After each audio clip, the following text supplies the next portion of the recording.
Hi friends, welcome back to magical Telugu tales. కథ start చేసే ముందు మ్యాజికల్ తెలుగు టేల్స్ యూట్యూబ్ ఛానల్ని సబ్స్క్రైబ్ చేయడం మర్చిపోకండి. ఇంకా కథ స్టార్ట్ చేసేద్దామా?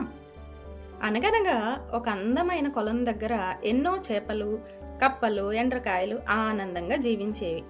ఆ చెరువు పక్కనే ఒక పెద్ద చెట్టు పైన ఒక కొంగ కూడా జీవిస్తూ ఉండేది.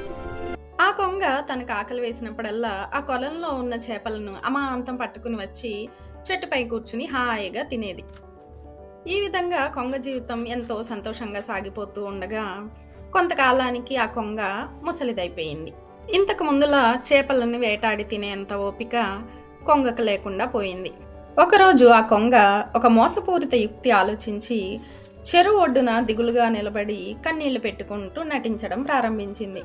అది గమనించిన చేపలు, కప్పలు ఆ కొంగను తదేకంగా చూస్తూ ఉండిపోయాయి. ఇంతలో ఒక ఎండ్రకాయ దగ్గరకు వచ్చి కొంగను ఈ విధంగా అడిగింది. ఏమైంది కొంగమామ, ఎందుకు ఇలా బాధగా ఉన్నావు అని అడిగింది. అప్పుడు కొంగ తన కళ్ళు తుడుచుకుంటూ ఆ ఎండ్రకాయతో ఈ విధంగా చెప్పింది. ఇప్పుడే నేను కొందరు జాలర్లు మాట్లాడుకోవడం విన్నాను. ఈ చెరువు త్వరలో ఎండిపోతుందట. ఆ జాలర్లు త్వరలో వచ్చి తమ వలలు వేసి ఈ కొలంలోని చేపలన్నింటినీ పట్టుకుపోవాలని మాట్లాడుకుంటూ ఉండడం నేను విన్నాను.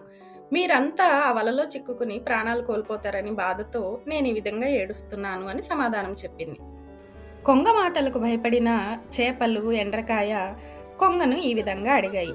కొంగమామ, ఈ ప్రమాదం నుంచి బయటపడడానికి నువ్వే ఏదైనా మంచి సలహా చెప్పవా అని అడిగారు. ఆ మాటలు విన్న కొంగ తన ఉపాయం ఫలిస్తుంది అనుకుని మనసులోనే సంతోషపడుతూ ఆ చేపలతో, ఎండ్రకాయతో ఈ విధంగా చెప్పింది. పక్కనే కొద్ది దూరంలో ఒక పెద్ద కొలను ఉంది. మీ అందరికీ ఇష్టమైతే నేను మిమ్మల్ని అందులో తీసుకెళ్లి వదులుతాను అని చెప్పింది. అందుకు చేపలు కొంగతో ఈ విధంగా అన్నాయి.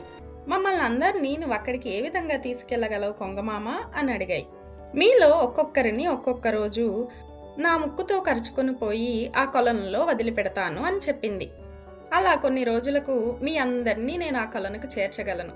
అక్కడ మీ అందరూ ఎంతో సుఖంగా, సంతోషంగా ఉంటారు అన్నది. ఆ చేపలన్నీ ఆ కొంగ చెప్పిన మాటలన్నీ ఎంతో అమాయకంగా నమ్మేశాయి. ఇక ప్రతిరోజు కొన్ని చేపలని తన ముక్కు కరుచుకొని తీసుకుని పోయి ఒక పెద్ద ఎత్తైన కొండపై ఆ చేపలను పెట్టి తినడం ప్రారంభించింది. ఇలా కొద్ది రోజులు గడిచాయి. ప్రతిరోజు కొంగ కొన్ని చేపల్ని తీసుకుని వెళ్ళి ఎత్తైన కొండపై కూర్చుని హాయిగా ఆరగిస్తూ ఉండేది. కొద్ది రోజులకే ఆ కొలంలోని చేపలన్నీ ఖాళీ అయిపోయాయి. ఇప్పుడు ఎండ్రకాయ వంతు వచ్చింది. కొంగ ఎండ్రకాయను కూడా తన ముక్కు కరుచుకుని ఆకాశంలోనికి ఎగిరింది. అలా కొంత దూరం వెళ్ళిన తర్వాత కొంగ ఒక కొండపై దిగబోతూ ఉండగా ఎండ్రకాయ కిందకి చూసింది. అక్కడ అన్ని ఆ చేపల ఎముకలు కనిపించాయి. ఎండ్రకాయకు కొంగ చేసిన మోసం అర్థమైపోయింది. వెంటనే ఒక ఉపాయాన్ని ఆలోచించి కొంగతో ఈ విధంగా అంటుంది. కొంగమామ, నీ ముక్కు దగ్గర నాకు పట్టు దొరకటం లేదు. నేను కిందకి జారి పడిపోయేలా ఉన్నాను.